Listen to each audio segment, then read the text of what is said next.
Hey, welcome back, everybody. Once again, this is Mark Lawrence, and we're all set to go against the spread. But perhaps, arguably, the biggest game on tap this week might be the LA Rams and the Philadelphia Eagles. Yeah. We've got a game here that just has the touch and flavor and feel of an NFC championship game matchup about it here. Greg, what do you feel? The Rams and the Eagles. Are the Eagles about to be exposed? Are the Rams as good as everybody thinks and feels? How do you see this game coming out when the Philadelphia Eagles host Los Angeles? Well, I think the one interesting thing is these teams have played the last, let's see, since 2023. They played 3 times, including the playoffs. As we know, last year the Eagles have won all 3. The Rams did cover the game in the playoffs. They were a 7-point favorite. They won by 6.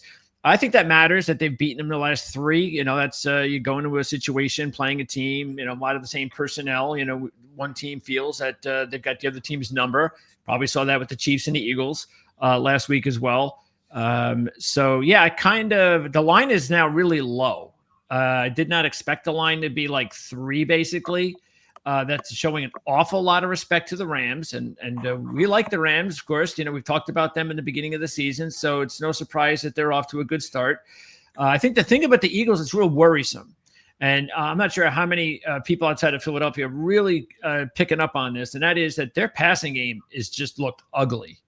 And we have to remember they have a new OC. And so far, this new OC has not figured out the passing game because it's been non-existent.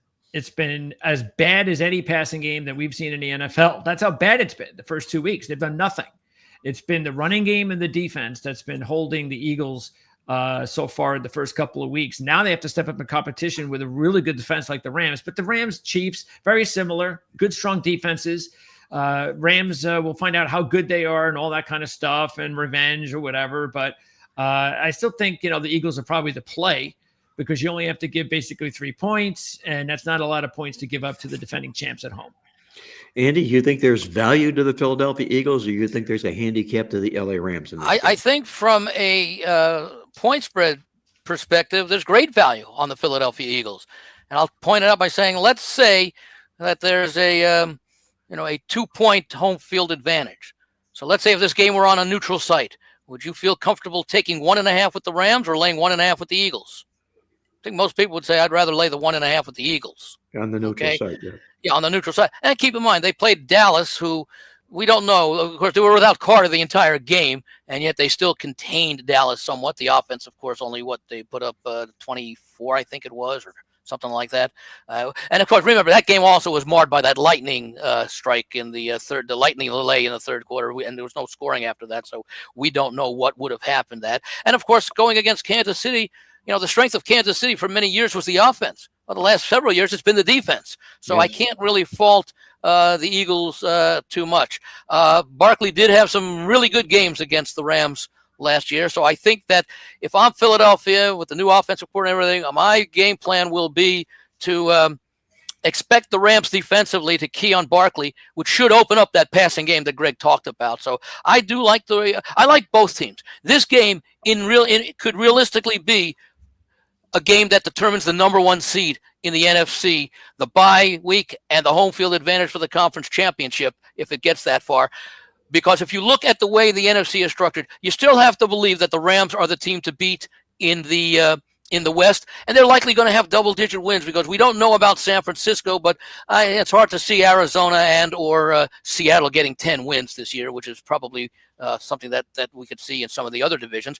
You have to believe that Philadelphia, which is one of these teams, will be the number 1. Will be the team to beat in the East. They could win that game by the division by several games because Washington figures to regress a little bit. They jumped so much, Mark, as you know, from 2023 to 2024. Right. So they're due for a regression, especially the way they were involved in so many last possession games last year.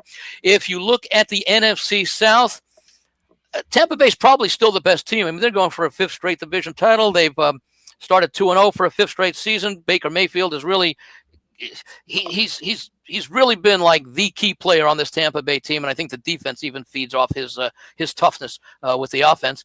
And I don't see Atlanta mounting much of a challenge there, at least to win the division. What game are we talking about?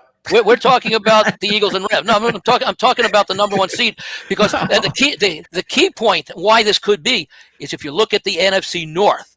I don't think we're going to see a repeat of a 15 and 14 win team with the emergence of Green Bay. So basically, what I'm saying is the winner of the NFC North might likely have the third best record of the four division leaders, with Philadelphia and the Rams having the best record. Well, they So could that's end up like what this beating report is. each other up, as you say. Yeah, You're yeah. right, exactly right. Yeah, and the North is beating each other up. Yeah, they each go 4-2 because they each beat the Bears, and then the two losses, Green Bay loses to Minnesota, Detroit, etc. Well, So I guys, like Philadelphia here. if stats are your thing, we've highlighted this game in our midweek alert statistical newsletter, which debuts today. You can download that at playbooksports.com. A lot of great statistical information in there.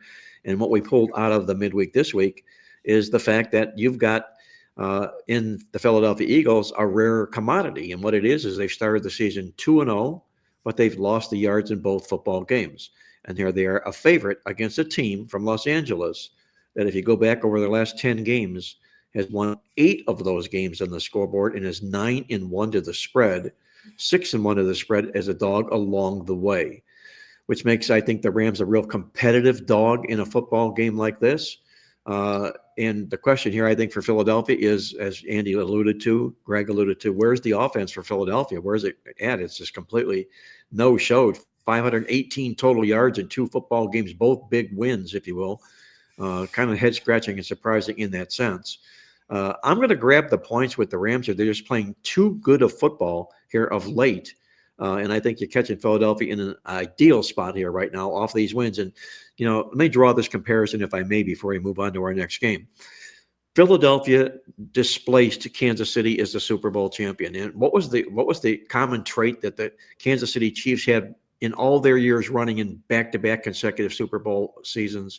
Is they won a lot of games and lost the stats in a lot of those games. They would win games with phony inside-out stats and be out-yarded by their football opponents.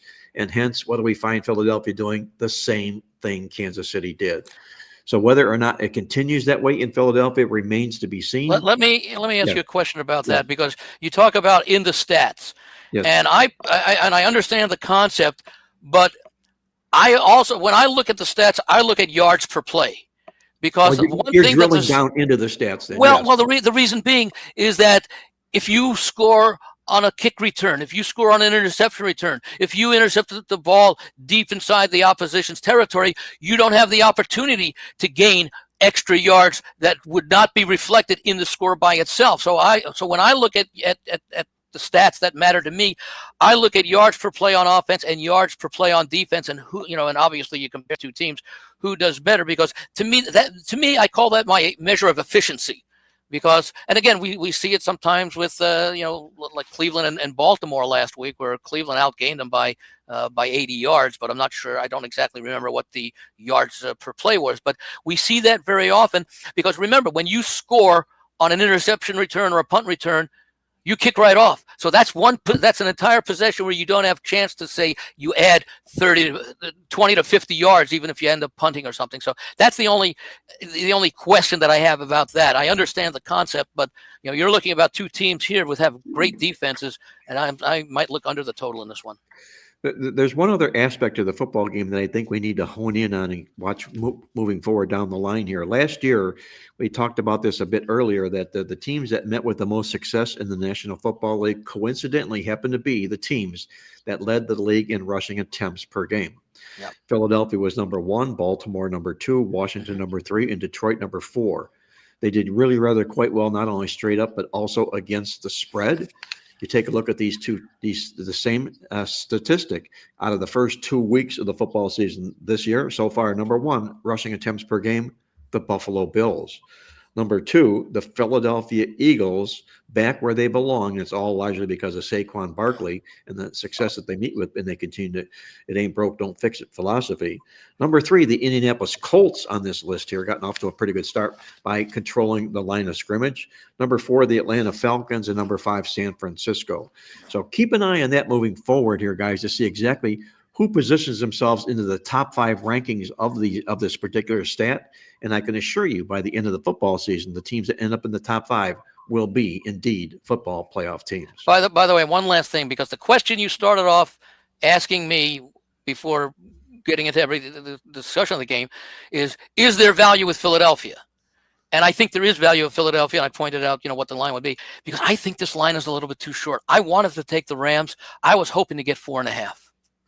Well, I was too, Andy, and I did take the Rams, and I was hoping to get that 4 or 4.5, and I didn't see it. I actually saw that at the Open. Yes, but that was gone in a heartbeat. Gone right away. Yeah. Yes. But here's one thing that I've also learned in decades and decades and decades of being in this business, in this industry, is that number one, you're not going to outfox the odds maker. He's as sharp a handicapper or sharper than anybody that's in the business. He knows exactly what he's doing. And if you're going to handicap the odds maker, or you're going to handicap the game. You have to learn to take what's dealt to you, take what's in front of you, what's been delivered to you, and either you're going to accept it or you're not going to accept it. Do you like getting 2.5 points in this football game? No. But would you like this as a handicap? Nonetheless, probably so. If you like the Rams, you'll still begrudgingly take those 2.5 points, but you don't sit out of the contest on the sidelines because it's only 3 and you wanted 4. That's my point I'm trying to make here, basically, is don't handicap the odds maker, handicap the game. Yeah, I actually, I always, each week I go into every game guessing the line, what I think it would be before I see it. And I'll say that there are about maybe 4 or 5 times between all the college games and NFL games where I'll go, wow, that was completely different than I thought it was going to be. And I will use that as a way to say, okay, well, I actually think one way, and the lines maker thinks another way. So I'm going to go that way. Those are teams I'm going to like this week. But for the most part, yeah, I don't think it shouldn't ever be about beating the lines maker. It should just be about, what do you think? Because just like any handicapper thinks about a game on a particular week, that you might still think the line is justified, but it doesn't mean that you don't think like this Ram Philly game. We could say that the Eagles are a good value, but that doesn't necessarily mean that we're like really hot on the Eagles. It could just mean that they're just a good value play, and that's it. And because I like the Rams as well, maybe this is a really good time, by the way, too, for the Eagles.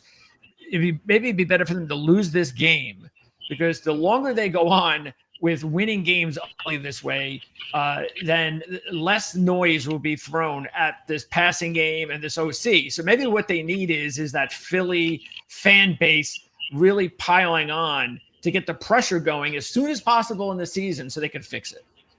Well, I understand exactly where Andy's coming from here, from the value aspect of the football game. They are the defending Super Bowl champions. They're winning football games, and they're not being priced accordingly. But there's the other side. By the way, I was going to say one thing, and that is, in handicapping games, sometimes you're playing on a team, sometimes you're playing against a team. And this is one of those games I think you can make a case for either team, because there are more reasons to play on the Rams or the Eagles than there are to play against them. For sure there are, as far as the ons and the against are, but then you look at the other guy on the other side of the field, and you can make your case and point about being on the Rams or being against the Rams. I don't see a lot of negative situations for the Rams here as far as what they bring to the table. So bottom line here, we've got 2 votes for the Rams and 1 for the Eagles. Let's see exactly where this game shakes out come Sunday. Watch the line go off at 3 and land on 3. Yes, it probably will. 3. It does that quite often, as we know. Big game inside the AFC South this week. And I'm saying big game, at least from a need standpoint. We're talking about the Houston Texans, currently 0-2 on the season to begin the year. And for some reason, correct me if I'm wrong here, but everybody has this feeling about the Houston Texans that they're eroding. You go back, you look at this team. What have they done? They've won 22 games the last 2 football seasons, 11 each season here, but it's not enough. It's not enough for people that want more from C.J. Stroud and the Houston Texans. I'll pull out the fact that, yes, they are 0-2. They lost both football games and were soundly outplayed in those football games. They're going to take on Jacksonville. But look who they were against. Yes. 2 playoff teams, exactly. 2 playoff teams. The Rams. And they lost by a total of 6 points. Yes. Now you take a look at Jacksonville. They come in here 1-1. They look like they're pretty improved. Liam Coleman's helping, I think, the quarterback situation with Lawrence out effectively. But let's use that same analogy. Look who they've beaten: Carolina and a Cincinnati team minus Joe Burrow. So, where is Jacksonville and where is Houston? Where do you see in this football game, Greg, you And going why for and your why play? is Jacksonville favored in this game? Well, there's Yeah, and that's actually one of the games this week that I was kind of off, because I did expect Houston to be favored by a couple of points. I think they deserve to. I think that they the respect factor should be there, as you mentioned, Mark, of just how this team has played and dominated this division the last couple of years. They are 9-3 straight up the last 2 years versus the division. And they're 12-2 straight up the last 14 versus Jacksonville. And yet they are a short dog in this game. So, and they're getting Christian Kirk back, it looks like, which is a big boost to the passing game. He's their number 2 wide receiver. So they are now they have Mixon's not back yet, so they're not totally healthy. But look, this is surprising to me. And this is why this is definitely one of my top plays of the week. I'm all over Houston. I'm with you, and I ask you, if the question would be, what would this line be if you switched the schedules around and Houston had won the 2 game, had lost the 2 games that Jacksonville had lost, and vice versa? You'd have Houston as the games that Jacksonville played against Cincinnati and Carolina. Houston would probably be a 4.5 point favorite in this game. Yeah, this game does reek of a lot schedule. of value. I agree with you, Andy. It's it looks to me like what is the justification in the line? Again, I don't want to go back on what I just said and handicap the odds maker. Yeah. But if you're a value seeker, I think there's a lot of value here to the Houston Texans. I made this line Houston 4. Wow, well there you go. I'm That's definitely on them. That's a lot of it. Well, I'll make it a 3-for-3 vote with the Houston Texans this week here as well, guys. And I will say this: that in the history of the National Football League, since the league went to this newly realigned division format in 2002, there have been teams that start 0-3. Only one team has made the playoffs starting 0-3. That's the role Houston will look at. It's also the role Kansas City will look at if they don't win their football game. By the way, you bring up a very good point, because we've been hearing about it the last couple of weeks. Teams that start 0-2, like 3% of the time they make it. Well, that was great, because that was a 16-game schedule for most of those years. I want to hear about how teams who start 0-2 in the now 17-game schedule and additional playoff teams. Well, that won't be much of a research factor, because how long have we been doing 17 game schedules here now? 4 seasons, maybe 3 or 4 seasons. So it wouldn't be a long research per se, but and you have the additional wild card teams now too. Yeah, it's 2021 is when it started. It was the year of the COVID. 4 seasons. Yes. So 4 seasons. We can analyze it and see how teams started 0-3. I don't know if anybody has, because only one team did, and that one team that did and make the playoffs was Kansas City, in fact, who did it way back when, after this realignment has taken place. But we're going to make it 3-for-3 on our votes in this football game for the Houston Texans, feeling that maybe the wrong team may be favored here. That might be the argument, but I think there's a lot of other good handicap. I would have felt a little bit more about Jacksonville if Trevor Lawrence had played a little bit better. Yeah, he's going to improved a bit, but not to the level that he's ever been expected to be. Maybe perhaps he'll get better, and confidence may come if he wins this football game. And they're sitting there at 2-1, a full 2 games ahead of Houston in the conference standings. Well, I'm going to use the analogy, Mark, that you understand very well. Greg does as well. Houston's taking a big step down in class this week. Well, I don't know about a big step, but because they're looking up at Jacksonville's record. Considering who they played the first. Yes, from that standpoint, No, weighing it I'm out. saying the quality of the teams. I mean, look who they Yes. played, and they are now taking a step down as far as the caliber of team that they are facing. At least based upon what we've seen the last few years out of these two teams, especially last year with Jacksonville's free fall, because Jacksonville was a 9-10 win team, I think, the 2 previous seasons, and also what we saw out of the first 2 games. And the quality of opposition, I think, has a lot to do in this early season. You take a look at some of these schedules, and you wonder how some of these teams are going to win 7 or 8 games, because the schedule is so heavily loaded towards the toughness in the first half of the season. And conversely, you wonder how teams are going to lose games when all of a sudden you see that their first 8 or 9 games, 7 of them are against teams that didn't make the playoffs. Well, guys, don't look now, but there's something brewing over in the NFC West, where the Arizona Cardinals have now become a factor. They're going to be playing San Francisco, who, lo and behold, after all the injuries they had last year, all the injuries they started out this year, they start out 2-0 this football season as well. Greg, what do you make of this line, and does Arizona have a chance to get out of San Francisco with a win in hand? Yeah, there's an awful lot of money that has come on the Niners, who started out as a 1-point dog and have now become a 3-point favorite. And I don't know why, other than just, they're looking at Purdy is now considered, I don't know if it's probable, but certainly I think between questionable and probable to be able to start. I don't think that he will start, but he has been upgraded on the report that came out, I think, about 48 hours ago, sometime Tuesday. And, the thing with here's something that's interesting, because last week they beat the Saints, big deal. But remember, that was Mac Jones, the backup quarterback, getting Mark, and we've talked about this every year. Yep. Backup quarterback bump in that first game. Well, there are 3 such starts this week, 2 such that I'm actually going to play heavy on. One I'm completely staying away from because it's the Jets. 2 of them are playing each other. You've got, I don't classify that as a bump with Cincinnati, because Browning played last week and won the game. So I don't really think that qualifies for me.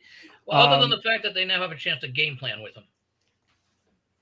Yeah, but but the whole bump idea of rallying around the backup quarterback, that's what's going to happen with Minnesota, and that's what's going to happen with Washington.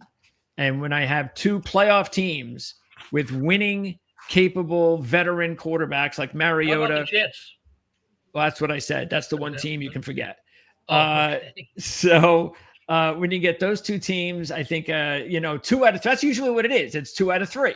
So I could see Minnesota, Washington being the winners. The Jets will be the loser, and go with that strategy. But in this one this week with Arizona, look, remember last year, early in the season, Arizona was the team to beat after about 6 or 7 games, and then the season fell apart. That included Arizona upsetting San Francisco in San Francisco as a 7-point dog. Arizona has looked really good so far this season, especially, I know they haven't played anybody, but the fact is the defense really does look good. And overall, I think they learned a lot from last year. This is a good young team that's going to be better. We said that at the beginning of the season, and that's why I'm going to take Arizona in this one. Well, you look at this game, guys, and what are you seeing currently right now for the line in the game, Greg, as you mentioned? 3. Yeah. 3? Yeah, 3 and 44 and a half. I think there are still some 2.5s out there that can be found. Well, it's my feeling, and we'll look at this maybe in December, that I think Mac Jones is going to win himself a job with this team. Maybe even if not so much because Brock Purdy is injury prone, but just the fact that Mac Jones is given a chance, and I think Mac Jones has ability, and he's the kind of a player that they targeted from the get-go in the draft. Didn't land there, but now they got him and a chance to do just that. He opened up with an impressive win last week. But look at these 2 games, and I'm talking now from a midweek alert statistical approach to the game here. You've got a pair of 2-0 football teams. The one difference between these 2 teams is San Francisco earned their wins. They won the yards in both games. Arizona lost the yards in both of their victories this football season here. Now, that's a Kyler Murray type of a thing, because you never know what you're going to get out of Kyler Murray. He's the Gomer Pyle of quarterbacks in the National Football League. You never know what's in that box of chocolates that you're going to get from Kyler Murray. Golly. Yes. I think this is a really, really incredibly difficult game to get a handle on, because I can make cases for both sides of the football game. With that, I'm going to beg out. Andy, which side of this football game are you going to? I'm going to be on in fact, I am on the 49ers, because I laid, I think, 1.5 the other day when that line went where it did. Before it went down, before it went up, rather, it was 1.5, and then it shot up to 2.5 within just a few hours. But they both played New Orleans. New Orleans, of course, made a little bit of a rally. They were clearly behind Arizona. The Saints also made a rally against San Francisco to cut it also to a one-possession game. I think the difference between these 2 teams, I still have more confidence in the San Francisco defense than I do the Arizona defense. And there's still talent on this San Francisco team. Again, remember, as you sort of alluded to, Mark, that Brock Purdy was Mr. Irrelevant. Mac Jones was a very, very highly sought and very high draft choice. And that hasn't really changed. I mean, maybe he just didn't get the kind of coaching or the kind of system that he felt comfortable. But he certainly, in the 49ers and Shanahan knows quarterback. So I think he's very comfortable with Mac Jones as a backup. In fact, you wonder why I don't know if he wish he had Sam Darnold back, who he had for a year, and we saw what he did when he was a starter. But it's a good spot for San Francisco. I like the fact that they had success. They also beat the better team. They both played New Orleans, and this other game beat Carolina, and that was I believe that was on the road, as was San Francisco's opening win 17-13 on the road at division rival Seattle. So I think inherently, when I can see a game like this, and I sort of did the same thing last week when I played San Francisco minus just under a field goal at New Orleans. I think there's value with playing San Francisco here. I think they're better team. They're at home, and they got a chance to go 2-0 in the division. And Greg, what side of this football game were you on? Remind me once again. Arizona. Okay, we got a split in the game. I'm passing the game, but Andy brings out a good point about that common denominator game with New Orleans. Look inside those numbers here. Frisco dominated them in the stats. Arizona got beat in the stats. Whether or not it comes to fruition in this football game remains to be seen, but I think, as I mentioned, I think it's one of the toughest games on the card this week to put a handicap on. But let's move, guys, now to our featured NFL game of the week. It's a Monday nighter when the Detroit Lions invade Baltimore to take on the Ravens in what could be, and will often be said, you'll hear this once or twice throughout the game, a possible preview of this year's Super Bowl matchup. Greg DePalma, who are you looking at in this potential Super Bowl matchup? Well, I'm actually going to be on the side of Baltimore this week. And here comes a really interesting stat, because we always talk about how good Dan Campbell is, what a great spread coach Dan Campbell is. And it's the truth. If you look at it, he is the Lions are 17-2 against the spread after a double-digit ATS win. Now, that's probably even more than Dan Campbell, but it still counts. Also, 14-8 against the spread as a road dog under Campbell, and 19-4 against the spread away under Dan Campbell. So all of that is really impressive. But there's one big By the way, issue. I'm just going to throw in one last thing here. His overall record as a head coach, including when he took over a bad time, and Mark, you have it in the playbook, 49-21-2 ATS. Now, you wonder, is that sustainable? Well, maybe they were 37-16 or something, whatever it was. So they have been able to sustain it. So he is a tough to go against. But go ahead. I want to hear Baltimore. Well, there's one big issue with that line, though, and that is the fact that what is all this? Oh, this is next week. That is the fact that the numbers I just gave you. Let's use one of them. 17-2 against the spread after a double-digit ATS win. One of those losses was at Baltimore, when Baltimore blew out Detroit in 2023 at home as a 3-point favorite.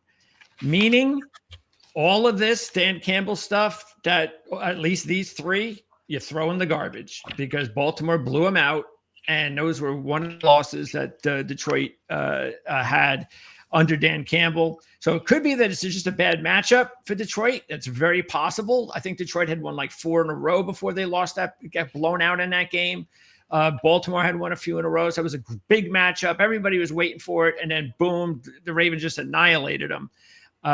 So I'm just going to take Baltimore also because of the fact that their offense is humming right now. And I think that's important. And also, I don't yet know what to make of Detroit. Yeah, they had the big blowout win of Chicago. I think some of that could have had a lot to do with emotion about their former coach coming into town and wanting to show him. But they didn't do very well the week before against a quality team on the road.